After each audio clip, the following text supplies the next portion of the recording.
كنا لنهتدي لولا أن هدانا الله أشهد أن لا إله إلا الله وأشهد أن محمدا عبده ورسوله اللهم صل وسلم وبارك على محمد وعلى آله وصحبه ومن تبعه بإحسان إلى يوم القيامة أما بعد أوصيكم ونفسي بتقوى الله فقد فاز المتقون قال الله تعالى أعوذ بالله من الشيطان الرجيم بسم الله الرحمن الرحيم يا أيها الذين آمنوا اتقوا الله حق تقاته ولا تموتن إلا وأنتم مسلمون. Yang saya hormati hamba-hamba Allah yang mulia, jamaah salat subuh Masjid Al-Munawwarah Gisting. Alhamdulillah, mari kita bersama memanjatkan rasa syukur kita kepada Allah Subhanahu wa taala. Di pagi yang segar ini, alhamdulillah Allah masih memberikan kepada kita limpahan karunia-Nya berupa kesehatan jasmani dan rohani. Sehat wal afiyah. Sehat adalah kesehatan jasmani, afiyah adalah kesehatan rohaniah. Karena jasmani kita sehat, maka kita bisa melakukan aktivitas, terbangun di pagi hari ini. Dan karena rohani kita sehat, mendapatkan rahmat dari Allah Subhanahu wa taala, maka di subuh yang dingin ini, bagi orang Pringsewu ini dingin gitu ya. Biasanya di Pringsewu semalaman kipas angin, nah, tapi di sini semalaman pakai selimut kan gitu. Dingin. Tapi alhamdulillah, karena rahmat Allah maka kaki kita ini ringan melangkah untuk menuju satu tempat yang dimuliakan oleh Allah dari tempat-tempat mulia di muka bumi ini, yaitu masjid. Yang kalau kita berangkat dari rumah telah menyempurnakan, membaguskan wudhu kita, lalu niat kita tidak lain ke masjid ini adalah untuk memenuhi panggilan Allah, melaksanakan kewajiban dari kewajiban-kewajiban yang Allah berikan kepada kita, yaitu sholat, maka satu langkahnya akan menghapus kesalahan-kesalahan kita, dan satu langkahnya kemudian akan meninggikan derajat kita di hadapan Allah Subhanahu wa taala. Lalu kita menjadi orang yang paling kaya di muka bumi ini. 2 rakaat sebelum subuh nilainya lebih bernilai dari dunia dan seisinya. Fajar baru mulai, kita sudah menjadi orang yang kaya. Alhamdulillah. Belum lagi 2 rakaat subuh yang disaksikan oleh para malaikat, menjadikan kita sebagai pribadi-pribadi yang mudah-mudahan di hadapan Allah, pribadi-pribadi yang dimuliakan oleh Allah Subhanahu wa ta'ala. Hadirin rahimakumullah, lama tidak bertemu. Insya Allah pagi hari ini semua sehat dan bahagia ya Bapak-bapak, Ibu-ibu. Amin ya rabbal alamin. Pagi hari ini saya diminta untuk silah ke Masjid Al-Munawwarah ini untuk bersama-sama membaca, menelaah kembali apa yang diajarkan oleh Rasulullah Sallallahu Alaihi Wasallam dan apa yang difirmankan oleh Allah Subhanahu wa taala. Tentu sangat bersyukur sekali Dan pertemuan itu adalah salah satu yang patut disyukuri ya. Syukur perlu untuk terus kita kuatkan dalam diri kita, karena Allah rupanya mensifati hamba-hamba Allah itu sedikit sekali yang bersyukur. Semoga kita menjadi orang yang bersyukur kepada Allah dengan apapun yang diberikan oleh Allah kepada kita. Tema kita adalah menyongsong Ramadan, menjemput berkah. Apa udah terasa ini suasana Ramadannya? Iya, Ramadan itu hebat luar biasa ya. Dari Rajab, Ramadan itu nuansanya udah mulai kerasa, Pak. Kenapa? Karena di sebagian masjid-masjid ya, itu banyak orang yang melantunkan doa agar supaya diberkahi di bulan Ramadan, diberkahi pula di bulan Sya'ban, lalu disampaikan ke bulan Ramadan. Ini harapan-harapan. Dan di antara kita mungkin dalam doa-doa pribadinya itu berdoa kepada Allah Subhanahu wa taala agar tahun ini kita kembali dipertemukan oleh Allah Subhanahu wa taala dengan Syahrul Ramadan, dengan bulan Ramadan. Saya yakin ini. Karena setiap orang yang beriman kepada Allah mesti merindukan Ramadan. Ada yang hadir di sini yang tidak rindu Ramadan. Yang kalau Ramadan datang ini rasa kesedihannya mulai datang pula. Wah, nggak makan lagi. Nggak minum lagi gitu. Masya Allah akan kerja dengan perut yang kosong. Masya Allah akan ada keletihan lagi. Masya Allah akan rasa kantuk lagi untuk bangun makan sahur. Ada keletihan untuk melaksanakan ibadah-ibadah sunnah di malam harinya. Nggak pergi terawih nggak enak, pergi terawih capek dan ngantuknya luar biasa. Ada yang nggak sedih kayak gitu? Nggak ada. Ini kekuatan Ramadan, Pak. Belum datang saja sudah dirindukan. Kebahagiaannya situ udah mulai mewarnai hati kita ini. Hadirin rahimakumullah. Maka pagi hari ini kita coba bersama-sama menelaah sebelum Ramadan tiba ini, bagaimana upaya kita untuk menyambut Ramadan agar supaya Ramadan yang kita temui nanti insya Allah menjadi Ramadan yang terbaik dari Ramadan-Ramadan yang pernah lewat. Rasul Shallallahu Alaihi Wasallam pernah dimintai nasihat oleh seorang sahabat. Aizni wa aujiz. Nasihati aku, tapi yang singkat saja. Ada tipikal orang kayak gini, kalau diberi nasihat nggak mau yang panjang-panjang. Nasihati aku, tapi yang singkat saja, yang ringkas. Kalau bapak-bapak diminta untuk nasihati aku, tapi jangan panjang-panjang, tersinggung nggak? Ini orang butuh nasihat apa enggak gitu ya. Tapi itulah bedanya kita dengan Rasul Shallallahu Alaihi Wasallam salah satunya. Beliau itu makhluk pilihan dari manusia yang ada.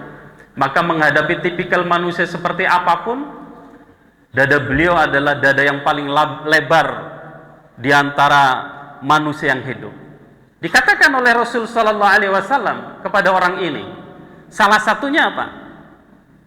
Apabila engkau berdiri untuk sholat, maka sholatlah seperti orang yang hendak berpisah. Ini pertama nih, sampaikan begitu. Ini mengandung makna bahwa orang yang akan melaksanakan sholat hendaknya mempersiapkan sholatnya karena merasa dan beranggapan bahwa kalau setelah sholat ini tidak ada lagi kesempatan bagi dirinya untuk melaksanakan sholat, seperti orang yang mau berpisah. Kalau kita pergi pagi hari dari rumah kita, membuka pintu menuju tempat kerja, kan kita biasa berpamitan pada istri dan anak itu. Cium tangan, ya. Kadang cium kening anak kita. Kemudian kita pergi.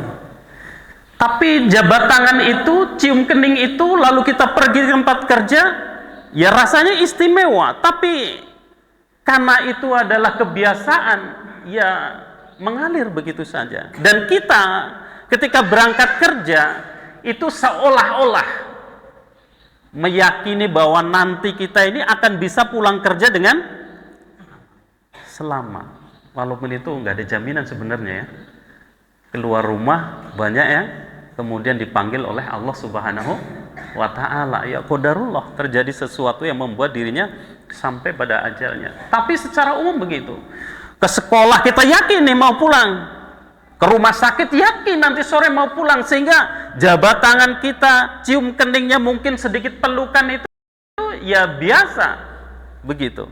Tapi coba bagi seorang tentara yang kemudian tiba-tiba komandannya memberitahu bulan ini kamu diberangkatkan ke daerah konflik, Irian Jaya umpamanya, atau di mana tempat yang beresiko. Di hari terakhir dia berpisah dengan istrinya, pelukan, ciumannya, lambaian tangannya itu bukan lagi biasa rasanya. Pelukannya mesti lebih erat. Mungkin dengan isak tangis karena tidak yakin nanti akan kembali dengan selamat. Bagaimana nih kalau pertemuan saya dengan istri dan anak saya ini adalah pertemuan yang terakhir? Maka pelukannya, ciumannya, sapaannya ini udah berbeda rasanya sampai mengeluarkan air mata. Nah, sholat kalau dipersiapkan dan kita memiliki pemahaman ini sholat yang nggak tahu nanti setelah sholat ini, setelah subuh ini, zuhur nanti saya bisa sholat apa enggak, maka subuhnya kita akan kondisikan luar biasa, berangkat ke masjid dengan menetapi sunnah-sunnahnya, memakai pakaian yang indah yang kita sukai, memakai parfum bagi laki-laki agar kita wangi ittiba kepada Rasul sallallahu alaihi wasallam, masuk masjid kemudian melaksanakan 2 rakaat sebelum duduk tahiyatul masjid, 2 rakaat sebelum subuh. Semua dilakukan dengan fokus, dengan berupaya untuk khusyuk. Ini ada persiapan. Nah, Ramadan kita ini juga hendaknya kita hadapi kayak gitu. Yakin mau sampai Ramadan nggak Pak? Yakin ya Pak? Kita berharap ya, semoga jamaah Masjid Al-Munawwarah ini, ya Allah Engkau sampaikan pada Ramadan tahun ini. Amin. Semoga dalam keadaan sehat, dalam keadaan bersemangat di dalam menjalankan ibadah. Hadirin rahimakumullah. Surat Al-Baqarah ayat 185 ya. A'udzu billahi minasyaitonir rajim. Bismillahirrahmanirrahim. Ayat ini panjang ya. Syahrul Ramadan alladzi unzila fihi al-Qur'an hudan lin-nasi wa bayyinatin minal huda wal furqan. Faman shahida minkumus syahra falyasum. Wa man kana maridan aw ala safarin fa'idatun min ayyamin ukhar. Yuridullahu bikumul yusra wa la yuridu bikumul usra. Walitukmilul iddata walitukabbirullaha ala ma hadakum wa la'allakum tashkurun. Syahrul Ramadan, bulan Ramadan. Jadi rupanya Pak, penyebutan syahrul Ramadan di dalam Al-Quran itu hanya 1 kali saja. Sekali saja. Syahrul Ramadan. Bulan yang kita agung-agungkan itu, yang kalau kita nyebutnya itu rasanya istimewa, yang kalau kita hadir itu rasanya istimewa, itu hanya disebutkan 1 kali di dalam Al-Quran. Surah Al-Baqarah ayat 185 ini. Syahrul Ramadan, bulan Ramadan, bulan yang tertentu itu. Allazi unzila fihil Qur'an, yang diturunkan di dalamnya Al-Quran, hudan linnasi wa bayyinati minal huda wal furqan, sebagai petunjuk bagi manusia dan penjelas dari petunjuk, wal furqan dan pembeda. Maka barang siapa yang hadir di antaramu, di negerimu, asyahru, bulan tersebut atau bulan Ramadan itu, falyasum, maka berpuasalah. Wa man kana maridon, dan barang siapa yang dia itu dalam keadaan sakit, au ala safarin, atau dalam keadaan safar, fa'idatum min ayyamin ukhor, maka hendaklah dia itu menggenapkan puasanya atau mengganti puasanya itu pada hari-hari yang lain. Yuridullahu bikumul yusra, Allah menghendaki engkau mendapatkan kemudahan, ya, menghendaki kemudahan bagimu. Wala yuridu bikum musra, dan Allah tidak menghendaki kesukaran bagimu. Walitukmilul iddata, dan agar supaya engkau menggenapkan jumlah. Walitukabbirullah, dan agar supaya engkau membesarkan Allah ala ma hadakum, sesuai dengan apa yang diberikan petunjuk kepadamu. Wala'allakum tashkurun, semoga kalian menjadi orang-orang yang bersyukur. Ramadan, penamaan bulan Ramadan itu rupanya sudah ada pada masa-masa sebelum diutusnya Rasulullah Shallallahu Alaihi Wasallam. Jadi penamaan bulan-bulan Hijriah itu sudah ada sebelum Rasul Shallallahu Alaihi Wasallam itu lahir, bahkan pada masa kakek Nabi Shallallahu Alaihi Wasallam yang keenam, ya, itu ada musyawarah besar pada masyarakat Arab pada waktu itu untuk mempermudah kehidupan mereka dalam hal penanggalan. Maka kemudian dalam musyawarah besar itu salah satu hasilnya adalah penetapan nama-nama bulan, yang diantaranya menempatkan Ramadan itu pada bulan keberapa, Pak? Bulan ke-9 Ramadan, ya. Artinya apa Ramadan itu? Kalau dalam sejarahnya kenapa diberi nama Ramadan, itu karena memang pada situasi cuaca lingkungan waktu itu pada bulan ke-9 sedang dalam keadaan musim yang sangat terik, ya, musim yang sangat terik, maka disebut sebagai Ramadan, ya. Ibnu Katsir menjelaskan Ramadan itu min siddati Ramdha. Jadi dia itu bermakna Ramdha, sangat panas, ya, atau wahwal harru, situasi yang sangat panas, ya, yang membakar. Yuqalu ramidatil fisalu idza atishat, ya. Dan dikatakan anak-anak unta itu kepanasan jika sedang haus, ya. Jadi Ramadan itu sangat panas, syadidul har, situasi yang sangat panas itu.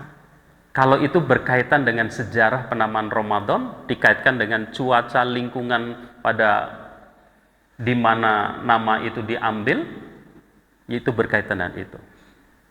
Imam Al-Qurtubi menjelaskan, innama sumya Ramadana li'anna yarmidu dzunuba ayyahrikuha bil a'mali sholihah. Kenapa dinamakan Ramadan? Sesungguhnya dinamakan bulan itu dengan Ramadan dikarenakan dibakar dosa-dosa itu dengan panas yang ada pada Ramadan itu, ayyuhariquha bil a'mali sholihah, atau dibakarnya dosa-dosa manusia dengan amal-amal soleh yang dilakukan pada bulan itu. Ya, jadi panas yang membakar maksudnya adalah membakar dosa-dosa. Kehausan, orang kalau kehausan rasanya gimana? Menimbulkan sensasi yang luar biasa, ya.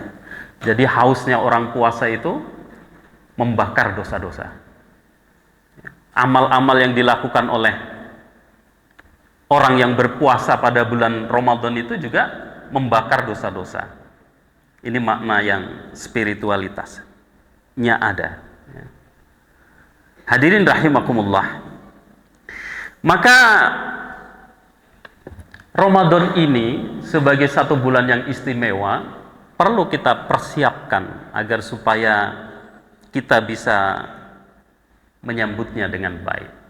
Sering kita menyebutnya Ramadan itu adalah bulan penuh berkah. Merasakan keberkahannya tidak di bulan Ramadan? Ya. Banyak. Sehingga orang itu kalau Ramadan itu kayak makhluk baru, Pak. Lebih pemurah gitu. Lebih dermawan. Coba saja kalau seandainya Masjid Al-Munawwarah mau mengadakan buka bersama itu kepada jamaah, dimohon untuk bisa membawa hidangan untuk berbuka. Saya kira yang datang lebih dari kebutuhannya biasanya, berlebih, kadang dibagi kepada lingkungannya. Orang murah sekali. Orang marah itu jarang kalau Ramadan. Di Kisting kalau Ramadan jarang yang marah kan, Pak? Itu berkah Ramadan ya. Pengasih, hatinya mudah tersentuh oleh nasihat. Maka di Ramadan itu biasanya nasihat itu banyak banget ya. Ada kuliah ba'da tarawih, ada kuliah subuh, ada kuliah sebelum berbuka, macam-macam sekali. Di televisi isinya juga nasihat-nasihat yang luar biasa. Itu keberkahan, orang cenderung pada kebaikan. As-subutu wa ziyadatu minal khairi wal karamah. Menetapnya dan bertambahnya kebaikan dan kemuliaan, itu berkah namanya. Jadi menetapnya kebaikan dan bertambahnya kemuliaan, itu adalah berkah. Maka apa yang perlu kita upayakan agar supaya Ramadan itu bisa kita masuki dengan cara terbaik, lalu kita mendapatkan keberkahan Ramadan itu dalam hidup kita. Yang pertama adalah memaksimalkan Sya'ban yang istimewa. Ini kita Sya'ban tanggal berapa? Tanggal 3 apa 2? Tanggal 3. Dulu pernah kita sampaikan, perubahan hari pada kalender Hijriah itu tidak terjadi tengah malam, tapi terjadi ba'da hurufnya syams. Setelah tenggelamnya matahari, maka hari baru itu ada, tanggal baru itu ada. Jadi ba'da maghrib, maka harinya baru. Ba'da maghrib, harinya baru. Tidak seperti penanggalan miladiah bergeser setelah jam 12 lebih malam ya. Nah, Sya'ban itu istimewa sekali. Dan Rasulullah Shallallahu alaihi wasallam menjelaskan di dalam hadis, "Zalika syahru yaghfulun nasu anhu baina Rajabi wa Ramadana wa huwa syahru turfa'u fihi al-a'mal ila rabbil alamin fa uhibbu ayyurfa amali wa ana sha'im." Kenapa Sya'ban itu istimewa dan kita banyak lalai, nggak perhatian dengan bulan Sya'ban ya. Bulan Sya'ban, bulan antara Rajab dan Ramadan, adalah bulan di saat manusia itu lalai. Maksudnya banyak orang yang nggak perhatian dengan betapa pentingnya Sya'ban ini untuk memasuki Ramadan. Maka seseorang yang dikatakan dalam hatinya ingin agar keberkahan dan kebaikan-kebaikan Ramadan itu bisa dia raih, hendaknya dia memperhatikan Sya'ban ini.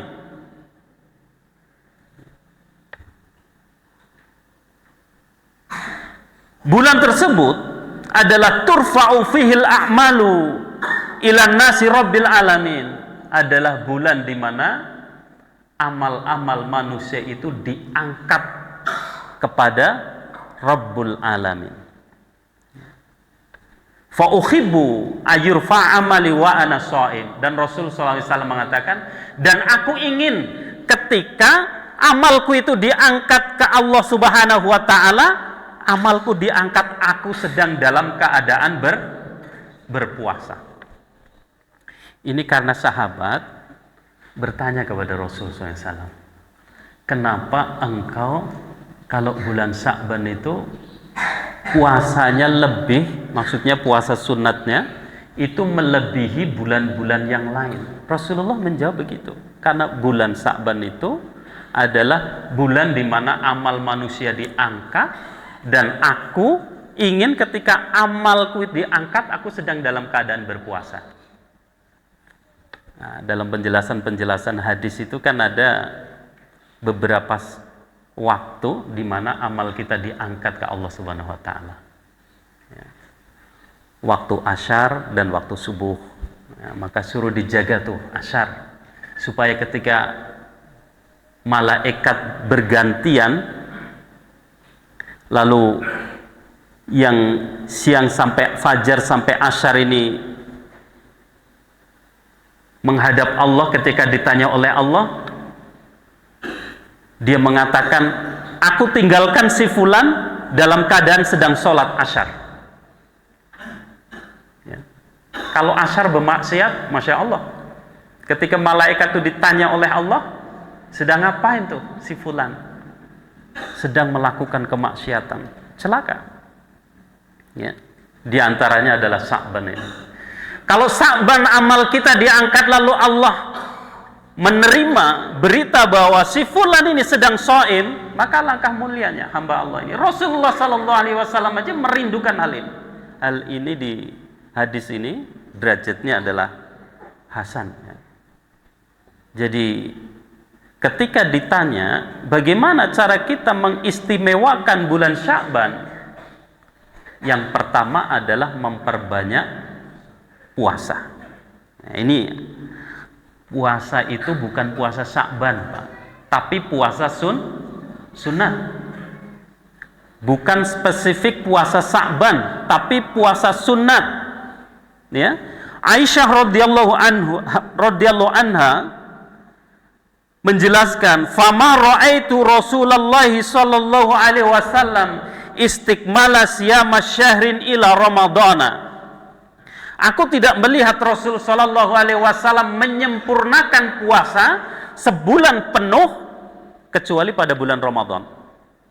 Jadi Rasul SAW berpuasa penuh 1 bulan itu hanya pada bulan Ramadan. Itu Rasulullah sallallahu alaihi wasallam.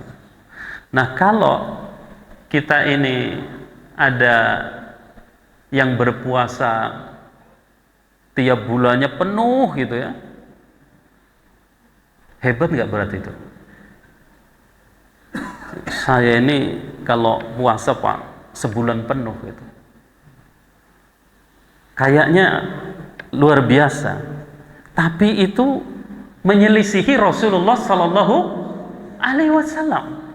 Karena Rasulullah Sallallahu Alaihi Wasallam puasa yang sempurna sebulan penuh itu hanya bulan Ramadan. Selain bulan Ramadan, tidak pernah Rasulullah Sallallahu Alaihi Wasallam berpuasa 1 bulan penuh. Ya, apa kata Aisyah? Wa ma ra'aituhu aktsaru siyaman minhu fi Sya'ban. Ruwahul Bukhari wa Muslim. Dan aku tidak melihatnya banyak berpuasa, lebih banyak berpuasa seperti Rasul sallallahu alaihi wasallam berpuasa di bulan Sya'ban. Jadi hanya di bulan Sya'ban ini jumlah puasa Rasulullah sallallahu alaihi wasallam lebih banyak dari bulan-bulan selain bulan Sya'ban. Kita bagaimana, Pak? Sudah ada niat belum Sya'ban ini? Ayo puasa lebih banyak dari yang lain. Kalau umpamanya tidak ada khusus puasa bulan Sya'ban, puasanya sunat saja, maka puasa apa yang bisa kita laksanakan? Banyak. Senin dan Kamis. Kalau itu bapak-bapak dan ibu-ibu belum merasa cukup, bisa ditambah dengan ayyamul bid, ya, pada hari-hari terang bulan. Kalau itu dianggap belum cukup, belum banyak itu, maka berpuasalah sebagaimana Nabi Daud berpuasa. Sehari berpuasa, sehari tidak. Ini. Jadi yang senang mengistimewakan Sya'ban, ayo amalkan amalan-amalan yang ada tuntunannya. Yang paling fokus Rasul sallallahu alaihi wasallam pada bulan Sya'ban adalah memperbanyak puasa. Niatkan pagi hari ini. Mulai besok Senin puasa. sunat. Karena apa? Di bulan Sya'ban ini Rasulullah SAW memperbanyak puasa ya. Jangan sampai Sya'ban ini kita nggak berpuasa sunat satupun ya. Lalu yang kedua apa di bulan Sya'ban ini? Yang kedua adalah mengqadha puasa bagi yang memiliki hutang puasa. Ini upaya kita untuk menghadapi Ramadan supaya berkahnya dapat. Ada yang masih hutang puasa Sya'ban ini?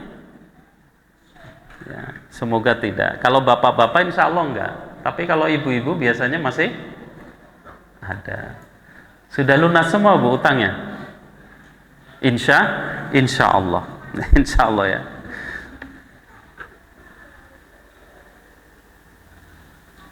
Kana yakunu alayya shaumu min ramadhana fama astati'u an aqdiya illa fi Sya'ban. Rawahul Bukhari wa Muslim. Aku masih memiliki hutang puasa. Ini kata Aisyah radhiyallahu anha. Aku tidak mampu mengkodoknya kecuali di bulan Sya'ban. Jadi Aisyah radhiyallahu anha itu memiliki hutang puasa. Ini layaknya wanita biasanya memiliki hutang Ramadan. Dan Rasul Aisyah radhiyallahu anha ini baru bisa mengqadha puasanya pada bulan Sya'ban. Maka sebagian ulama fikih memberikan batasan bahwa hutang puasa pada setiap tahun itu limitnya adalah pada bulan Sya'ban. Hendaknya orang tidak melampaui tahun berikutnya. Sebagian mengatakan haram atau dosa besar bagi orang yang berpuasa Ramadan pada tahun ini kemudian dia akan menggantinya pada tahun depannya. Gak boleh. Batasannya adalah bulan Sya'ban. Maka bagi ibu-ibu, bapak-bapak yang memiliki kewajiban qadha puasa Ramadan, Sya'ban ini semuanya harus sudah selesai urusannya ya. Ini upaya kita sehingga memasuki Ramadan kita tidak lagi memiliki hutang puasa Ramadan. Nah, yang ketiga ini kebiasaan ulama-ulama terdahulu. Kana yuqalu syahru Sya'bana syahrul qura. Adalah bulan Sya'ban itu sebagian menyebutnya sebagai bulannya para pembaca Quran. Maka perbanyak membaca Al-Quran. Wa kana Amr bin Qais idza dakhala syahru Sya'ban aghlaqa hanawatuhu wa tafruhu li qiraatil Quran. Ada seorang bernama Amr bin Qais, beliau seorang soleh dan beliau seorang yang aktivitasnya adalah berdagang. Jadi kalau Sya'ban datang, tokonya itu sering tutup. Apa yang dia lakukan? Memperbanyak membaca Al-Quran. Jadi banyak baca Quran. Nah, puasa sunat, mengqadha puasa hutang Ramadan, lalu memperbanyak bacaan Al-Quran. Amalan-amalan itu semuanya berkait dengan Ramadan. Puasanya Ramadan puasa, Sya'bannya puasa. Kemudian qadha puasa Ramadannya agar Ramadan ini tidak ada puasa lagi yang dia tanggung hutangnya. Lalu memperbanyak bacaan Al-Quran karena di Ramadan ini orang juga memiliki kecenderungan untuk banyak membaca Al-Quran. Jadi kalau Sya'ban ini telah dibiasakan riyadhahnya semacam itu, Ramadan itu nanti akan terasa ringan. Puasanya kita sudah terbiasa badannya. Amal-amal yang lain juga demikian. Hadirin rahimakumullah. Sampai jam berapa ini? Jam 6 ya? Oh iya, sebentar lagi selesai. Nah, apalagi yang perlu kita persiapkan? Iman. Menguatkan iman kita kepada Allah. Seruannya dalam surah Al-Baqarah, a'udzubillahi minasyaitonirrajim. Ya ayyuhallazina amanu kutiba alaikumus syiyam. Wahai orang-orang yang beriman telah diwajibkan atas kalian untuk syiyam. Menggunakan kata syiyam, bukan kata saum. Kata syiyam itu memiliki 4 huruf, saum itu memiliki 3 huruf. Saum untuk menyebutkan puasa itu disebutkan di dalam diantaranya surat Maryam, ketika Maryam hamil tanpa bapak, tapi atas kehendak Allah dia itu berpuasa, saum di situ, tapi puasanya bukan tidak makan dan minum, puasa dari bicara. Maka ketika anaknya lahir, orang-orang pada datang ke rumahnya menghinanya, kemudian Maryam ini mengatakan, bertanyalah kepada dia itu, kepada Isa. Ya. Orang-orang mengatakan, bagaimana kami ini mau bertanya kepada orang yang masih bayi yang masih ada dalam peraduannya. Ya.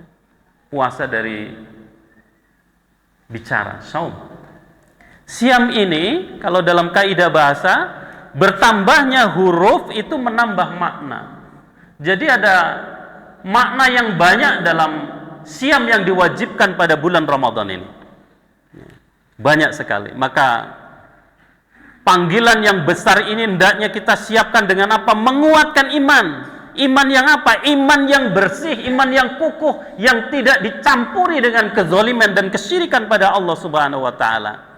Maka jangan menyambut puasa dengan perkara-perkara yang justru akan melukai keimanan kita kepada Allah Subhanahu wa taala. Mau puasa ritual umpamanya ya. Lagi aneh, mau puasa malah ritual. Ritual yang ada unsur-unsur yang bisa merusak keimanan pada Allah. Nggak boleh. Ya.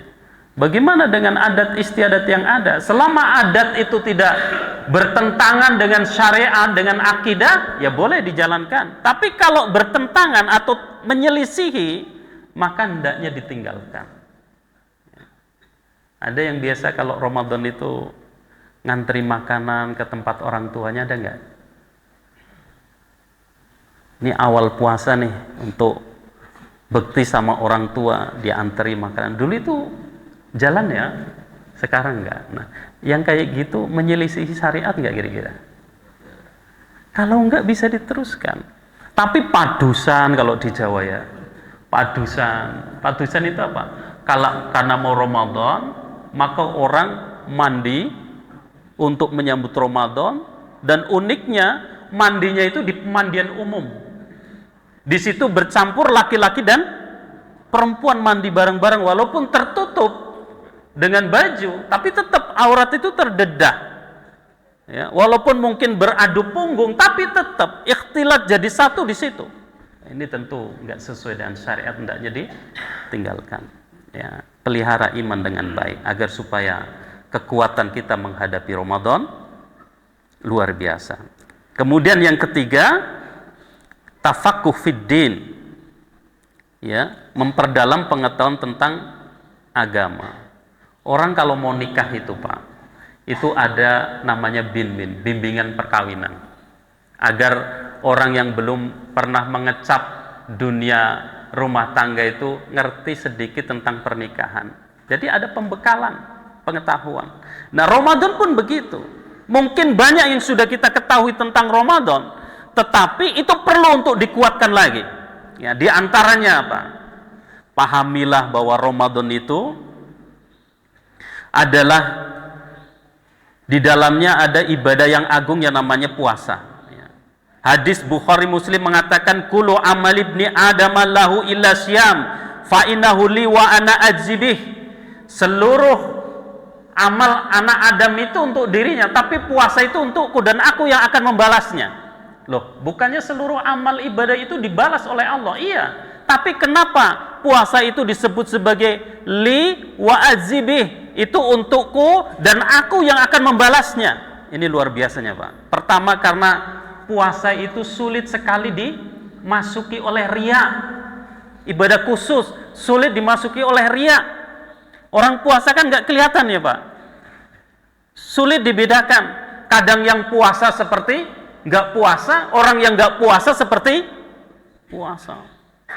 Lemes amat Mas, lagi puasa. Padahal nggak puasa. Jadi itu urusan seseorang dengan Allah yang paling paham siapa yang puasa itu. Sulit dimasuki riya.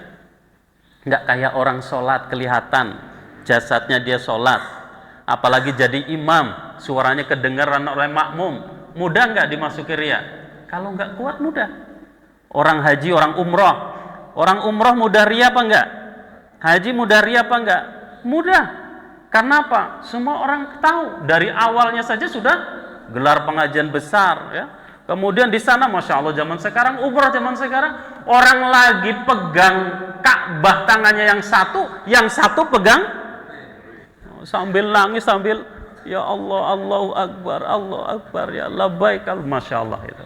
Dan itu kemudian gak dia simpan sendiri, dia upload di akun-akun media sosialnya. Nah kemudian komentarnya dibilang, Masya Allah, semoga kami bisa menyusul, Barakallahu fiik dan sebagainya. Itu kalau bisa dijaga hatinya, ya nggak masalah. Tetapi kan jadi berat. Kenapa? Karena semuanya orang tahu, maka mudah riaknya. Orang sodakoh mudah riaknya. Maka orang yang menyembunyikan sodakohnya itu lebih mulia, lebih utama dari yang bersodakoh secara terbuka. Sama-sama boleh, tapi menyembunyikannya itu lebih utama.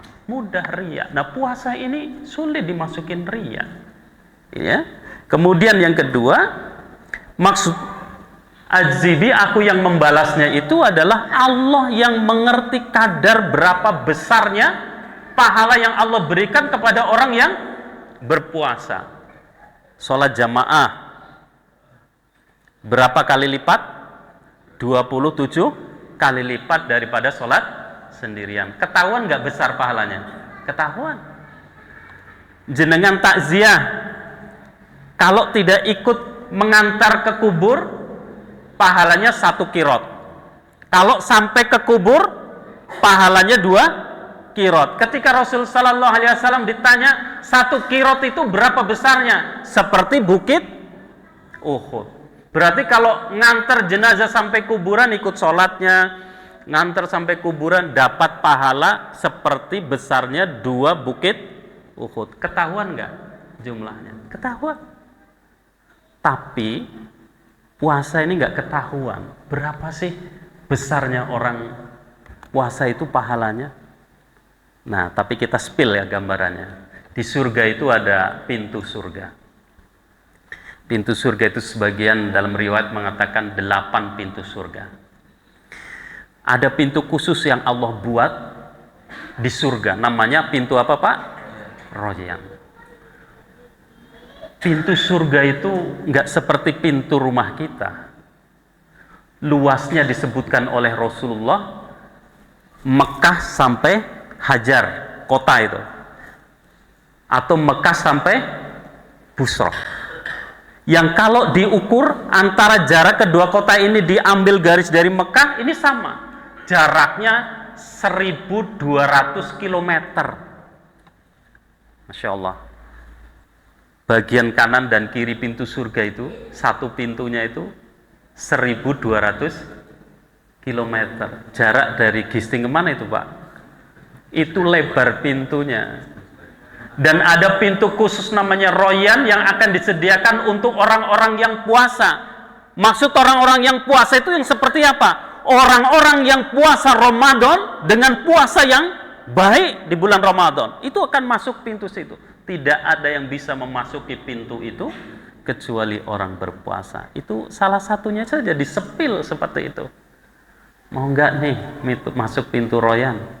Lalu Abu Bakar ketika mendengar Rasulullah mengatakan, nanti itu ada orang yang dia itu boleh masuk dari pintu manapun.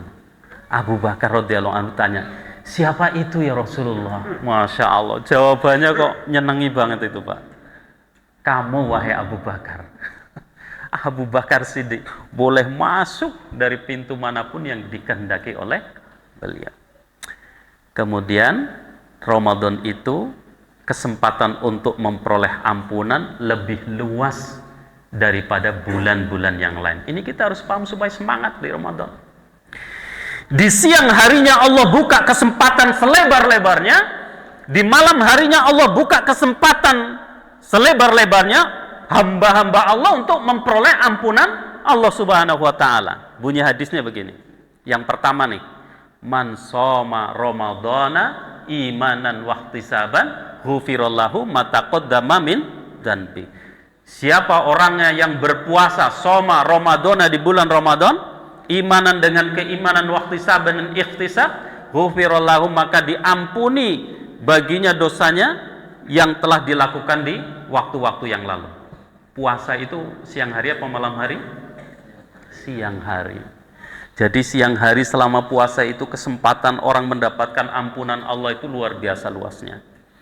Bagaimana malam harinya orang nggak berpuasa? Ada hadis Nabi Shallallahu Alaihi Wasallam, bukan man soma tapi man qoma Ramadana imanan wahtisaban ghufirallahu ma taqaddama min dzanbi. Siapa orangnya yang qiyam Ramadan? Qiyam Ramadan itu maksudnya adalah berdiri untuk sholat, berdiri untuk ibadah di malam Ramadan dengan keimanan dan ikhtisab. Ikhtisab itu maknanya adalah mengharapkan dan percayakan balasan dari Allah Subhanahu wa taala, maka diampuni dosa-dosanya yang telah lalu.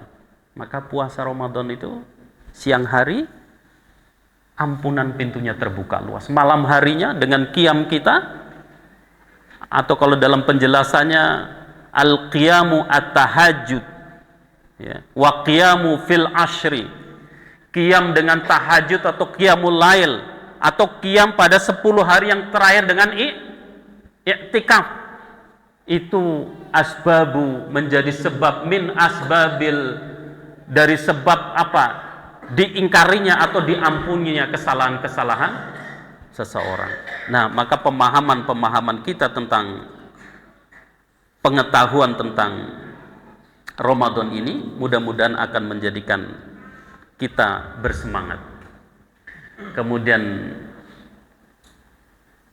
yang terakhir, ada amal-amal yang dilipat gandakan pada bulan Ramadan. Apa saja itu? Yang pertama, ada malam Lailatul Qadar, yang satu malam itu setara dengan 1000 bulan bertahun-tahun. Kemudian yang kedua, umroh di bulan Ramadan, ya. Ada seorang sahabiah bertanya kepada Rasulullah, dia itu terhalang untuk melaksanakan ibadah haji. Lalu Rasul sallallahu alaihi wasallam menanyanya, "Ma mana'aki an tuhajja ma'ana?" Apa yang menghalangimu untuk ikut haji bersama kami? Dia menjelaskan bahwa aku itu ngurusi unta, binatang-binatang yang ditinggalkan oleh keluargaku karena orang tuaku dan saudaraku pergi haji. Binatangnya nggak ada yang kasih makan, maka aku yang memberikan minum, memberikan makan kepada binatang tersebut. Maka apa kata Rasulullah? Rasul sallallahu alaihi wasallam kemudian mengatakan, fa idza kana ramadhanu tamiri fihi fa inna umratan fi ramadan hajjatun. Maka apabila Ramadan datang, umrohlah engkau, karena sesungguhnya umroh pada bulan Ramadan itu semisal haji, ya. Jadi umroh pada bulan Ramadan semisal haji. Itu perlipat gandaan namanya. Kemudian memberi makan kepada orang yang puasa, untuk buka puasa.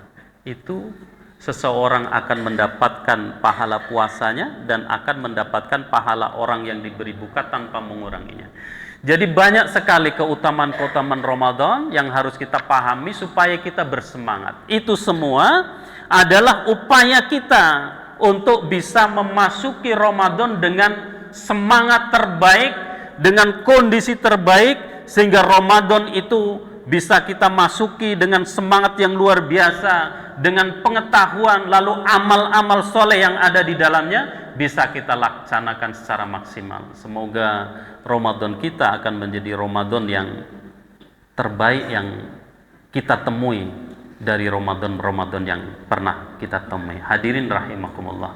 Saya kira ini kajian subuh kita tentang menyambut Ramadan dan berupaya untuk memperoleh berkah di dalamnya. Semoga apa yang disampaikan bermanfaat.